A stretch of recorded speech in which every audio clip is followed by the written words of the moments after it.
So this is the Kiwi Ears KE4, and it's a good one. Not something I can say about all their stuff. There's some really good stuff, there's some really not great stuff they've come out with, but this is one of the good ones. This costs about $180 to $200 and comes in with 4 drivers, 2 balanced armatures for the mids and the highs, and then 2 dynamic drivers to handle the bass. These 2 dynamic drivers work together in concert in an isobaric configuration. What is that? Basically, 2 drivers work together, make big boom. Otherwise, to make big boom, you need bigger drivers. But if you keep going bigger drivers, IEM become headphone. See? 2 small drivers working together, boom. It's not the first time this has been used, it's not new technology, but it's certainly impressive in what it does. Now, in the box, you do get the usual Kiwi Ears case, you get a set of filters, you get ear tips of 3 sizes and the IEMs themselves, and a really nice cable. No inline mic here, but good top-notch quality all around. I like the little vent at the back of the shell, but what I really like is the nozzle comes with its filters, but the ear tips themselves have filters built in, so it gets a lot easier to clean your earwax, a lot less messy on the actual nozzle. I like this. This is practical, this is good. And for those of you who are a little sensitive to penetration, this is the nozzle diameter. You tell me if that's good enough for you or not. Personally, I can keep these on for literally hours.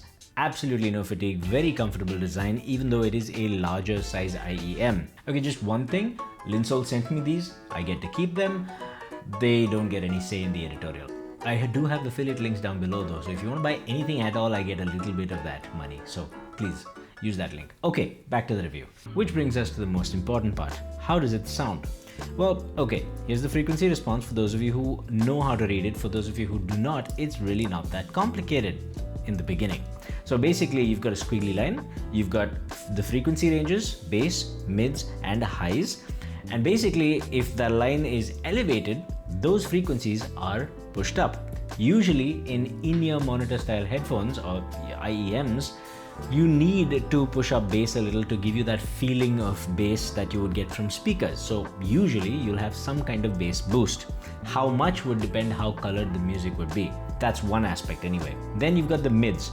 This is a whole rabbit hole that's beyond the scope of this particular video, but if you watch more of my videos, you'll get a general idea of it, and there's a lot of material you can find online to read. And then there's the treble. Before we get to that, let's talk about the bass. I mean, you've got 2 drivers working in concert for that, so how does it sound?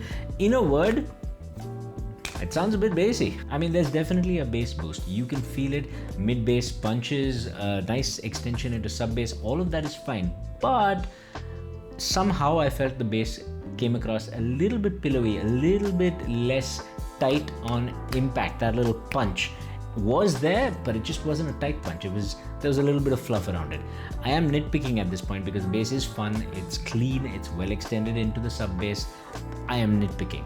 It's good, but not great. Okay, then we come to the mids. Okay, taking this frequency range in the middle, we see that there's a general rise into the bass. From the upper mids into the bass, there's a general rise. This usually lends itself to a warm sounding IEM, and that means deeper male vocals, grungy guitars, all of them will have a little more heft and warmth to them. The problem is, sculpting this is, I'd call it a little bit of an art, but at this point there are many IEMs that have gotten it right. This one's gotten it slightly different. I'm not going to call it right or wrong. It's just a little warmer, and as a result of that warmth, a lot of male vocals, a lot of songs that have grungy guitars and a lot going on in them will sound a little bit on the veiled, like vocals will get lost in the mix just a little bit. Not too much, it's a flavor and it still sounds very good, very clean, it's done well, but that little veil does exist because of this tuning choice. In the highs and the upper treble, I don't really have any issue with it. It's smooth, it's generally well resolving overall. Now, the best way to actually see if it's any good is to compare it with something else, and today I think it's probably best we compare it with the Quintet. Did I mention my YouTube member program at this point? If you didn't know, if you're a channel member, a paying member, or a Patreon paying member, you get automatically enrolled into giveaways. You have to do nothing. Thank you for your support. It's just when you win something, I'll post it on the channel. In the next 2 months, we're going to have a giveaway. I might give away a KE4.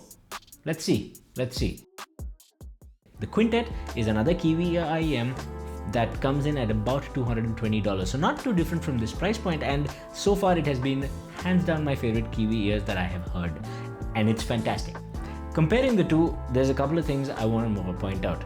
That mid-range, you can see the Quintet is also on the warmer side, but it's just a little flatter. That bass rise happens at a slightly lower frequency, and because of that, the Quintet sounds a little less veiled, a little less muddy, a little clearer to my ears.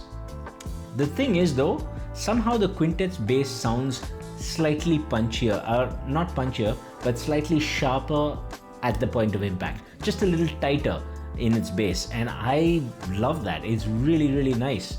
And somehow the KE4 just misses the mark a little bit. Again, they're both good, I'm nitpicking. Coming into the vocals though, I kind of prefer the Quintet, though they are very, very similar. On some tracks, like I said, Quintet sounds a little bit cleaner, but that's mostly down to preference. In the treble, I perceived there to be just a little more nuance and detail in the Quintet. And this could come down to just tuning. Maybe it's a little more irregular in certain places in the KE4.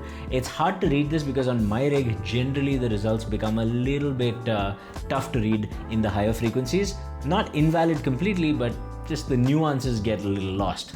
But to my ears, the Quintet was just that little more.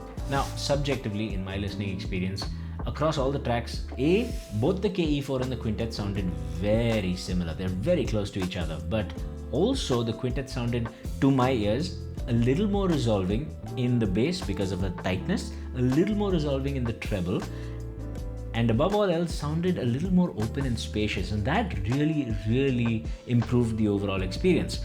I want to make this very clear, the KE4 is very good. We're talking, it gets 90% of the way, the Quintet gets 95% of the way. Like, the difference is small, but to me, it was noticeable, and if I had to pick between the two, I would still pick the Quintet. Okay, just I have to mention channel imbalance. So my unit of the KE4 had a significant channel imbalance in the treble, about 2 to 3 decibels, and it was audible, noticeably audible. Treble in a lot of music was skewed to the right.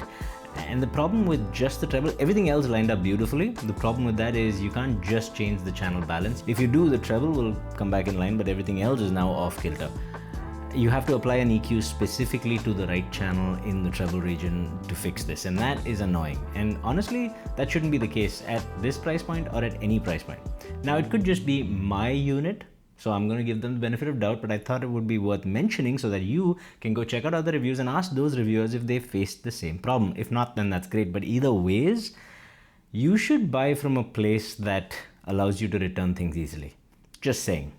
Having said that, if the KE4 does sell at a lower price tomorrow, I mean, I would readily recommend these. These are just good IEMs. So good that I think maybe a little giveaway is in order. You tell me down below, should I give away the KE4 to you guys? What do you think about the KE4, and what are the IEMs that you're looking forward to? Comment down below so I can ask Linsol to send me, oh by the way, affiliate links down below, and I can ask Linsol to send me that. Alright, till next time, stay happy, stay peaceful, and always stay colorful.